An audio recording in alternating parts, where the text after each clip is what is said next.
Welcome to SMAGTALK. This is the weirdest edition we have ever done. I am out of town. I am talking to you from Chicago, Illinois.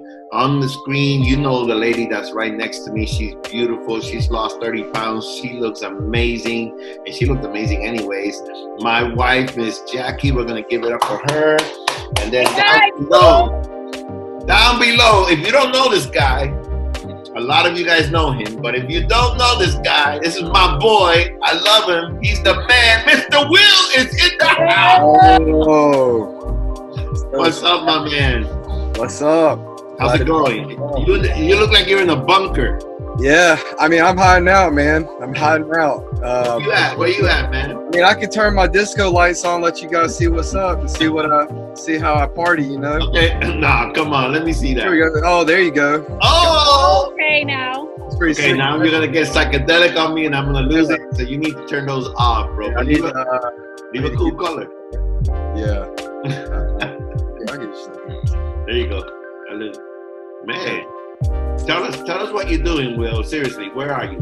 I'm at home right now in the studio. I was actually, before this call, I didn't even tell you this, but I was in the studio working on a song for a client in Colorado, in Denver. Yeah, and a friend of mine actually. So you're in your recording studio right now. Yep, I'm in my recording studio. Yep. If for those of you who don't know, Will, I've known him since he was 14? Yeah, I think so. Yeah, he's what are you, 28, 29 now? 30, bro. 30? I am 30 years old. Oh my God, bro. Getting up there. And so I've known him since he was a kid. When I met him, he had real long hair and was playing the guitar. I don't want to say he was a beginner because he wasn't, but he was just starting to get into the groove. And he would come to our church, and he was a guest at first, and then we just kind of clicked. And all I say is I've been with him at Ecuador several times. He was my worship leader when I used to be a young adults pastor. He was our musical director for an event that we used to do called Encounter and Ignite, and we've just done everything. On Fire, we've been everywhere. And so, if you don't know Will, that's Will. And I've gone way ahead of where I usually go. Usually I would have said this is SMAGTALK, so I'll say it now. This is SMAGTALK, and SMAG stands for the Shadrach, Meshach, Abednego, God generation. You all know that, but I have to remind you, and for all those that are watching for the first time, that's what we're about. We don't conform to the culture, we create the culture. And that's what we believe in. So tonight, I wanted to talk to our young people, our youth and our young adults and our middle schoolers who watch us. And we're going to talk about a verse in the Bible that really hit me. And then we're just gonna go into it, right? So let me look for it here. What did I say it was, guys? 1 Timothy 4:12, right? Yep. That's it. All right. It says, "Don't let anyone despise your youth, but set an example for the believers in speech, in conduct, in love, in faith, and in purity." And so that's our theme verse for today. I'll give my little speech and then we're just going to break it down. This is Paul, the Apostle Paul, talking to probably his biggest, how do you say it when, Jackie, you're the teacher. How do you say it when a mentor has, is it a mentee? Mentee or his protege.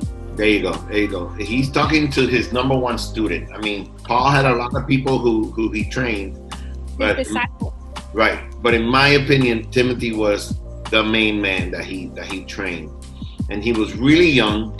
According to the Bible, he was either in his very late teens or early 20s. Is that right, Miss Teacher over there?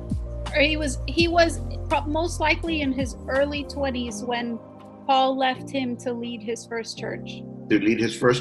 And so this is related to our group that we're ministering to right now. And here's what he says to this young man. I'm going to read it again. Don't let anyone despise your youth, but set an example for the believers in speech, in conduct, in love, in faith, and in purity. Man, and I just thought of this. It just hit my mind that I was talking to someone yesterday who shall remain nameless because he's going to be a guest on our show pretty soon. But we were both saying we both minister to youth. And it's weird, right? Will, you can probably relate to this. Most youth pastors are in their 20s or 30s, right? They don't like to have youth pastors that are much older. And I'm 50. But God, what? You're a young 50.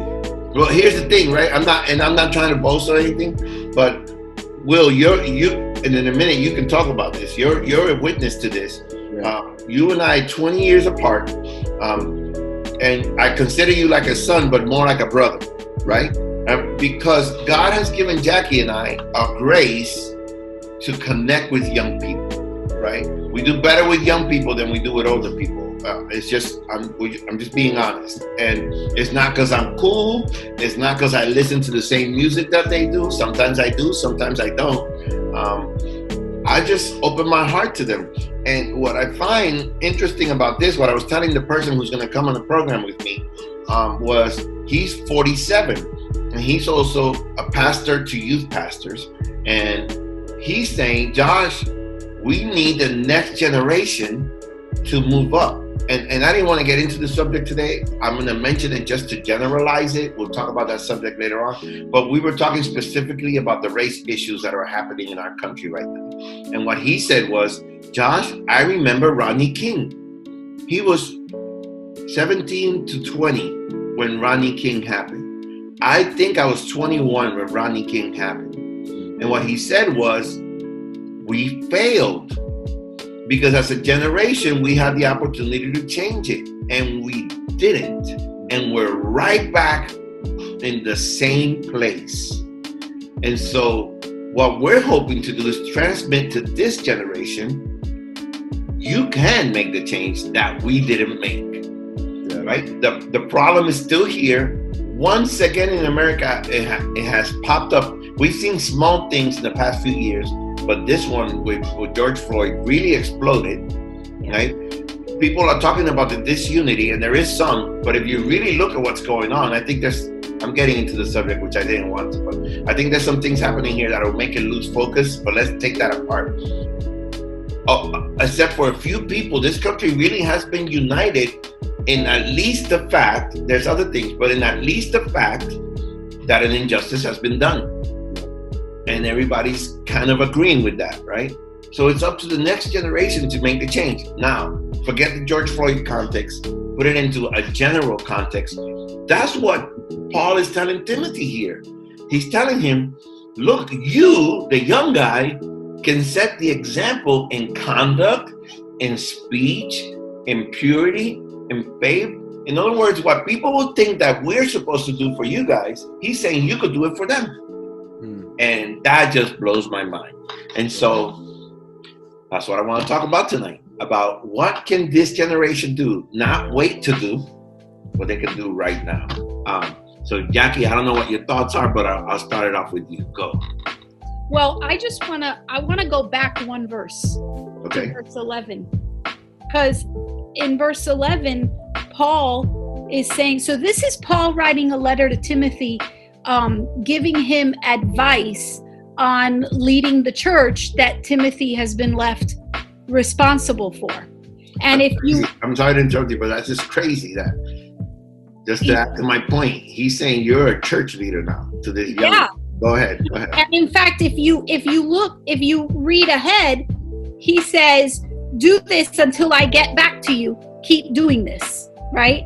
But look at verse 11, he says, teach these things and insist that everyone learn them.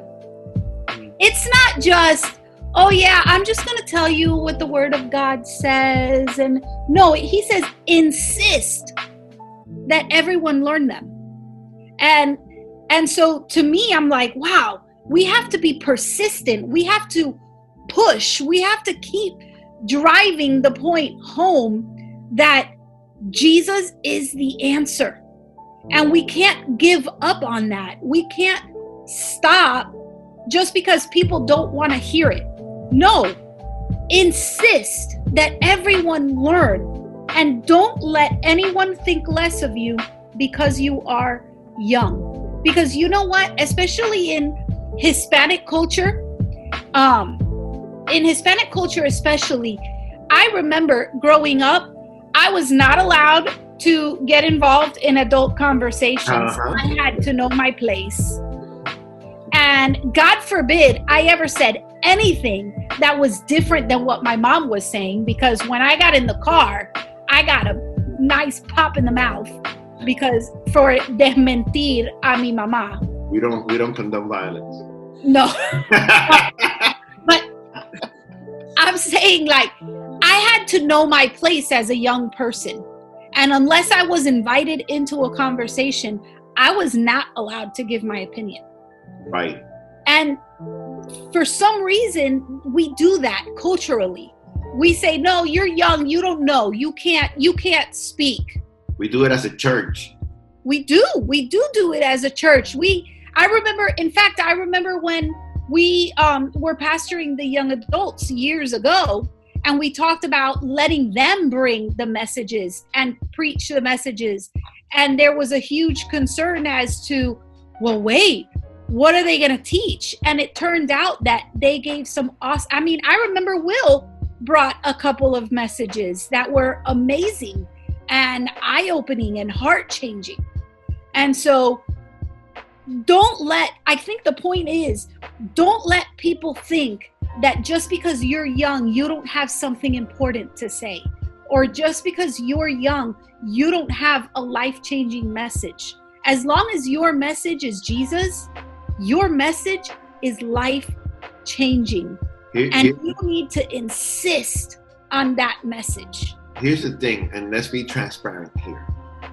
Not severely, because I got the pushback from the ones above me, and Will knows, he can talk about it now. But even me, I'm gonna be honest with you.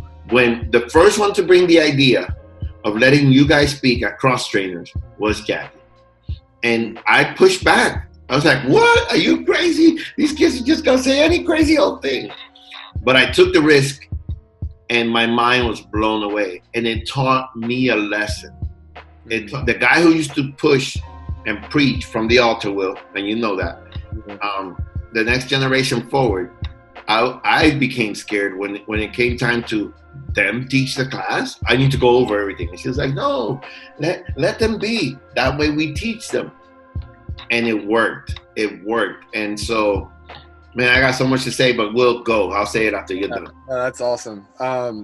First, when I read this verse, there was so many different things that popped in my head, but I just always go back to this. I'm only 30 years old. I can still remember a few things from my upbringing in church and what church was like when I was a teenager. But I went to a small Baptist church growing up when I was like 9 years old. I wasn't raised in a Christian home. And then my mom started going to the church with me, but there was a big falling out of the church. We left the church. I wasn't going to church anymore. Then I went to high school and met this guy, and he said, hey, my dad's a pastor of this church, and we skateboard. And I was a skateboarder. So I was like, and I looked up to this guy too, without. It was Adam, right? It was Adam Ferguson, who was a senior when I was a freshman. And so I had just started playing drums, and I just started doing a lot of stuff at skateboarding, getting really serious with that. And he said, hey, come to my church and do this, right? So I saw God in a new way at this church, and I never experienced God in this way, because all I ever knew was, God came and he loved me, and that was my faith, because I'd only been a Christian for 4 years. Right. But then when I went to church at New Hope Worship Center, which is very Pentecostal, and it's Church of God for those that. Shout out to Pastor Joe and Adam and the crew. Shout out. One of the first months I was there was like a demon being casted out of a guy, and I was like, this is very different. I had never seen it before. And it was one of those things. It's like you couldn't deny that it was real. Like there was something like very real about it. But I say all that to say, I'll never forget that I started inviting all my friends from high school to this church, and because it was changing my life, and it was something very new and fresh to me. I was 13 years old when I first started going. I turned 14 like pretty immediately after I started going, but one of my friends brought their moms, and their mom was like maybe upper 40s at the time, or like close to 50. And she gave her life to Christ at New Hope. And I was on the worship team at the time. And so every Sunday she would see me play and things like that. And I would go to her house all the time because I was friends with her daughters and stuff. And they had a pool, and we go hang out at the pool. And she told me, I just wish I knew what you guys knew at your age all this time, And she just continued to just remind me like how special it is that we're in our faith at such a young age. And this is the perfect time to really just invest in our faith. And I always looked at that, like I would always tell her, I was like, yeah, but you had your own journey. Like God, like you had so much like chaos in your life early, but look at where you are now. Like, look at how God like has like changed your life to be where you are now. And that was me just like kind of like consoling her for like missing so much of what she could have had like in her faith and her life when she was younger. But now looking at that, I'm like, man, like she was actually admiring what God was doing in my life because she could see the fruit that God had been growing in my life. And that fruit came from me serving. It didn't come from me sitting on a pew every Sunday and listening. I mean, she would have probably been okay with that. She probably would have been okay with me sitting in a pew and listening to the sermon every week. But the fact that I was serving on the worship team, the fact that I was leading worship for the youth, and the fact that I was like invested at the high school, and always trying to like provide, just reaching out to people and just saying like, hey, like we have something really awesome going on. Like at the church, we had over 50 youth at one time. And to me, that was huge. Like at my other church, we had like over 50 youth. Wow. And I mean, and we had an amazing youth pastor at the time. And at my other church, we didn't have anything like that. And at the other church, I only saw one girl ever lift her hands up. And I was like, there's more to this than what I can see. And at New Hope, I saw it. And I just started like jumping in and just diving in and just saying like, God, what is it? Like, what is this? Like, I want this.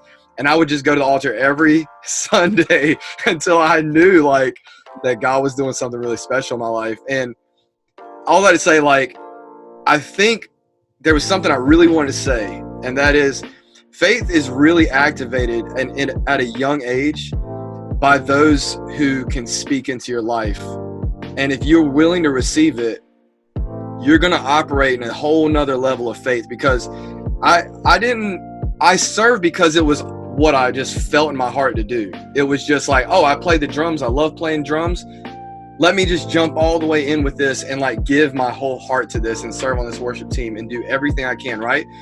And I didn't have anybody else tell me any kind of support, nothing. But when she came up and told me, it was like something activated in me to go out and do even more and do even better. And I think, what, especially what this generation needs is that backing, is that pat on the back. When something's happening, it's like, I see what God's doing in your life. You're becoming a man of God, you're becoming a woman of God. And this verse, like to me, is exactly what that's about. Right. It says, don't despise the young. And I think sometimes when we see those who are, we look at our stages and we see a pastor who might be a little older, who has a lot of experience, or even our youth pastors who, like you said, are 25, 26, or, younger 50s. But in those cases, it's like, we look at those people and we're like, they got to figure it out. But what really is happening is like, you should be like soaking in all the knowledge and all the wisdom they have, and then just run as fast and as far and as hard as you can. Because like in those moments, it's like,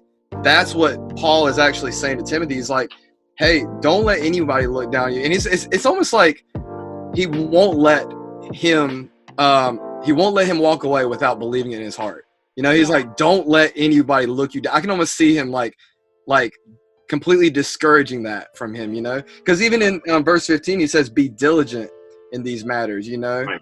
And it's something you just have to stay with and you have to dig. And I mean, I could say a whole lot of things, but I think this is what was really in my heart, was just like my experience of what I've seen in this verse, you know. In program right there. I'm just kidding. I wonder if in part, maybe a lot of this message is also toward Timothy. No, it is towards Timothy. I love what Will said, because Will said it right on. It's an older guy telling a younger guy, here's what you need to do. He's really pouring into him. But what I love that he's pouring into him is yo, don't fear.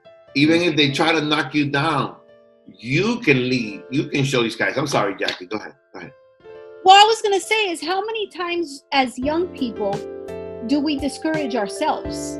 Right. So rather than don't let anyone think less of you because you are young, what if we were to say, don't think less of yourself because you are young? Right. Because I remember when I first became a Christian and I was leading the children's ministry at HOF, at Casa de Fe in Miami. And every time that we had a meeting, and Pastor Guillermo would call on a different person to pray, and every time I would be like this. And he knew it, and he would call on me to pray every time. And I always felt like I couldn't pray like everybody else. They all used these fancy words, and their prayers were so eloquent, and they used all these biblical terms. And all I knew how to pray was, God, you are awesome. You are great. And I felt like my prayers are just not good enough. Right. But he would call on me every time. And eventually one day he said, why do you think that you have to, why are you so afraid to pray? I said, because I don't pray like them. I don't have that vocabulary that they have. He goes, so you think because you don't have the vocabulary, God thinks of your prayer less? And he said, you don't have to worry about that. Just pray to God. Just say what you got to say. And ever since then, I've gotten so much more comfortable with it. But the point to say is that we discourage ourselves a lot of times. Right. Yeah. Especially as young people, sometimes because of our youth, we two things, right? I'm always telling the youth, don't let others lead you. But sometimes it's not even that. It's just their self-confidence. They need to understand that God wants to use them. Here's something crazy that's happened in my life, and it just hit me while we were talking, right? I've been mentored by some great men, most older, you know, no doubt. But in the past few years, that's shifted. Like, the men that have really affected me, I think in the past 10 years especially, they've all been younger than me. All been younger than me. People like Pastor Samuel, I believe he's younger than me in Ecuador. Yeah. You know, yesterday I took the chance and I got on the show that one of a guy he's not really my mentor, but I really look up to him. And we haven't talked much, and he's very well known. I'll say his name in a second. And so I said, I hope he remembers me, because we have emailed each other, but it's been more formal invitations that I've made out to him. But he was on live, and I hit the live button, and I requested to speak to him on IG, and Pastor Tim Ross was there, and he was like, yo, Josh, how are you? And it was cool, and I asked him a question that I've been thinking about. I went to a dude that's a lot younger than me, but he's done so much in the kingdom, you know, and it really helped to clear me up, you know. Pastor Patrick was younger than me, and the guys that I now look at, right, that I really admire and follow, a lot of them are younger than me. Levi Lusko, Stephen Furtick, Mike Todd, all these guys that God is using. And so one of the things, and you guys both know this, you guys both know that one of the things that I'm not going to use the word hate, but that bothers me is when I hear people say, oh, the young people are so lost. Listen, the whole world is lost. Yeah. Not just the young people. And what gets me upset is when they say, oh, we need a revival in the youth of this country, and they don't see what's happening. They don't see when we went to DC and there was over 100,000 young people worshiping God. They don't see how the other day in downtown Raleigh, they were out there worshiping. The guys we know, Nico and all these guys who do the burn, they were out there worshiping at the same site where the protesters were and being louder and people joining them. They don't see the movement of young adults, that the Ramp and Eddie James and all these kinds of stuff that's happening throughout the country with the younger generation, that they're standing up, you know, and they're believing this word. And so I thank God for the Franklin Grahams and for the Billy Grahams and for the Rabbi Zacharias and for the T.D. Jakes and others that recognize the younger generation and lift them up. And that's what I'm trying to do, and that's what Timothy's doing here, you know. And I'll just say my experience, and some of it may coincide with Jackie because she's married with me. But Will, I know you experienced this at CCOG. The greatest revivals that I've been a part of in churches that my church in Miami, ICA, it was always a church that was always on the upswing.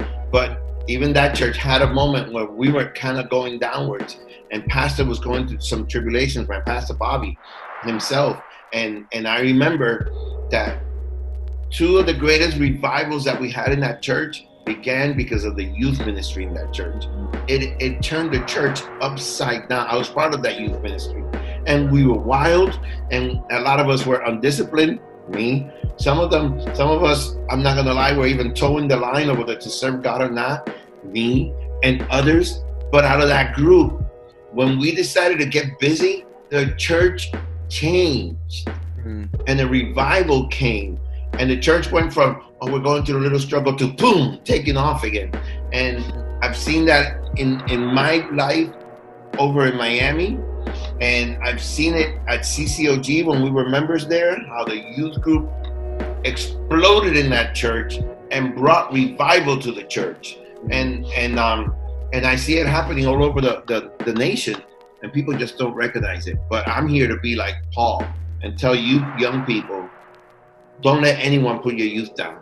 Lead. You can lead us. Right, Jackie? Absolutely. You young people have an energy about you. You guys have excitement, and you have so much that you can give. You know, I've talked about Mary before. I preached a message, and I talked about a long time ago we heard a message about raw faith, and then I came up with another message about raw faith. With Pastor Manny, yeah, I remember. Right, and so I came up with another message about raw faith, and I studied Mary, the mother of Jesus, and I thought, what's so special about her faith? Mary was young.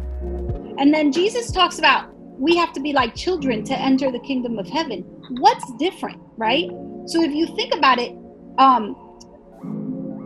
at the same time that Mary got pregnant, her cousin Elizabeth got pregnant. Who was a lot older. And her husband was a priest. And when the angel told him that he was going to have a baby, he questioned. This dude was a priest. This guy knew the scriptures. He was in the tabernacle, and he questioned, and because of it, he had to right? So what was the difference? I feel like his faith was worked over through years and years of things not happening and people talking and all this. His faith had been so worked over that he didn't even know what to believe anymore.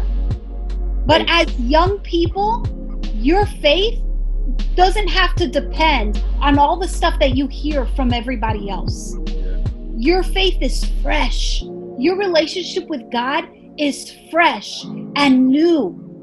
You're young. You're experiencing God. And you can share that experience that you're having with God right now with everybody else. And just because you're young doesn't mean yet your experience with God is any less than my experience with God, because I might have a little bit of more of it. Yeah, I have more experience in the world. And yeah, I might have a different relationship with God, but that doesn't mean my relationship with God is deeper than yours. Oh, so share it. That's great. Come on, Will. Give me that one last thought, and then I'll close it out. Yeah, I was just going to say, like,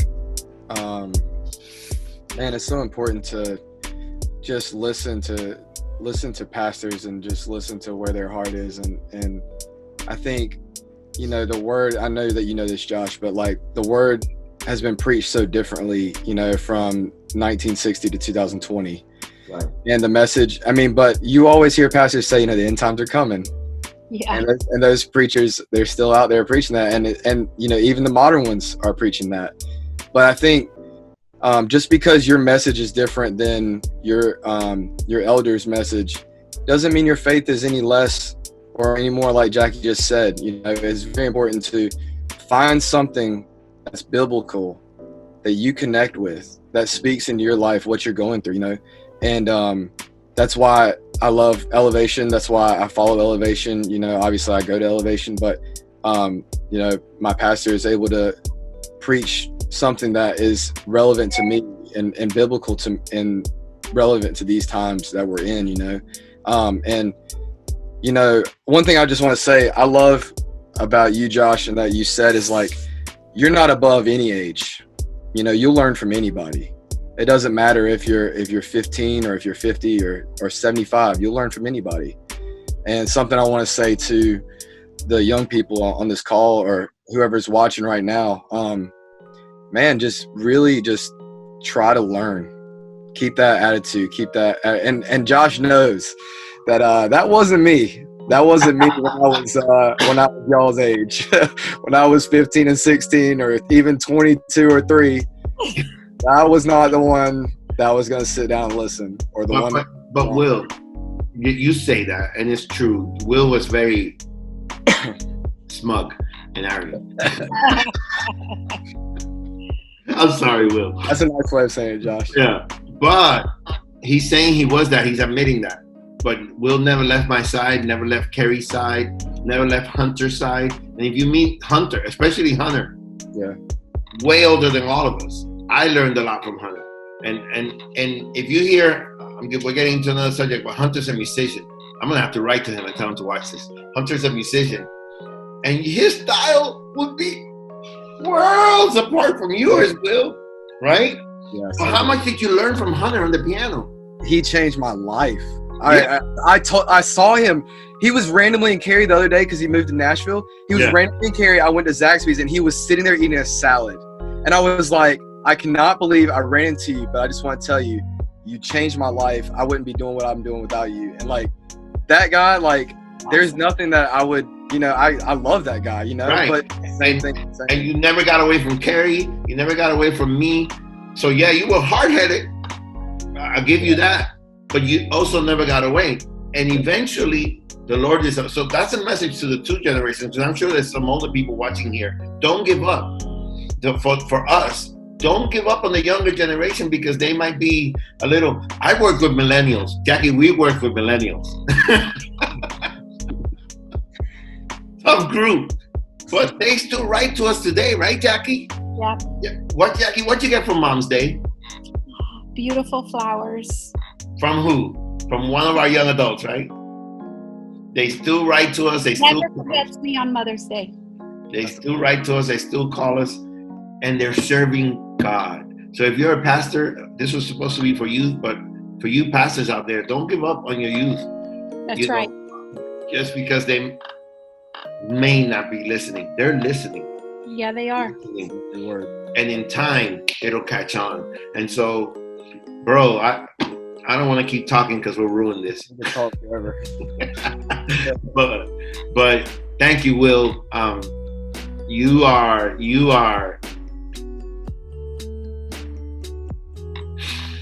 I cry so much. It's okay.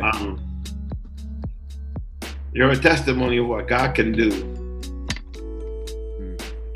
Amen. When you believe in Him to touch someone, and you coming out and talking to us It's a blessing to see you serve God, to see you do what you're doing, to see you understand God's will in your life. You know, you had these dreams, and I'm not saying you should shut them down, but they may not necessarily have worked out the way you wanted to. But God has used you to influence so many others and to bring them to the Lord. And if there's something I can be proud of us, right? Pride is a sin the wrong way. But God wants us to be proud. And if I get to heaven, and Jackie too, I know I'm talking for Jackie also, when I get my little stars and my little crown, I know that one of them is going to be because I helped Will Anderson. And I thank you for that. And you bless me. You ministered to me many times. And so I thank you for joining us tonight. And Jackie, just say bye before we leave. Bye. I just wanted to add that she always does this. We finish with you. I just want to add. Just say bye. Will is a testimony for the young people that at your age, think about it. He was 15, 16 when we met him, and he was a little punk, you know, who thought he was so. We are insulting Will. Stop it. But he said, you know what? I'm not going to let anybody discourage me, and I'm going to get involved in the things of God. And I don't care what people think of me. I'm going to play the guitar for God, and I'm going to play the drums for God, and I'm going to play the piano for God, and I'm going to sing for God. And I don't care what anybody says. And he chose to do that. And Will is now directing music at another church for God. And so he made that was a decision he made when he was your age, guys. And what you're saying is so true. Will did what this says. Yes. When many people despise his youth, he was like, I don't care how you guys feel, I'm doing this. And so it wasn't always arrogance. It was sometimes an insistence on knowing what God had for him. That's right. Can I just say this really quick? Yeah. The reason my gift grew is because I used it in the church. It didn't grow in my house when I was practicing 6 hours. Actually, when I was serving God, I felt like God was doubling my gift in the church. And I was playing drums on an electric kit, and at home I had an acoustic kit, and I loved playing my acoustic kit, and I hated the electric kit. But God grew my gift because I served. That's awesome. And when you do that, you'll see the fruit of it.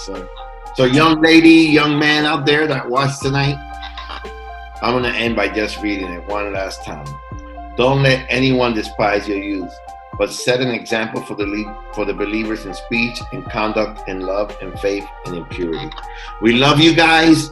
We're going to have one more, we're doing another Smack Talk before we do another Zoom call with everybody.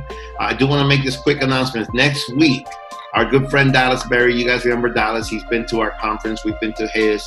He was supposed to have a youth camp that they didn't cancel. They decided to do it virtually through Zoom.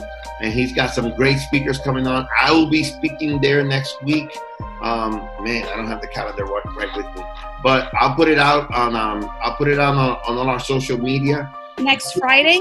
No, it's not next Friday. I think it's next Wednesday, and it's in the afternoon, so you can catch it. If you're interested in listening to that session or any others, just send me a message. Whether you're watching us through Instagram, Facebook, whatever medium, or you guys got my phone number, you can text me. I will send you the link so you can get on, not just for my message, but any other messages that are going to be there. They got some great speakers: Andy Miller, Rob Bailey from church, a whole bunch of great people throughout the whole week. They're going to have games and all that kind of stuff. Our next Mac Talk, I'm going to try to do it for Friday, when we will be confronting the matter of race.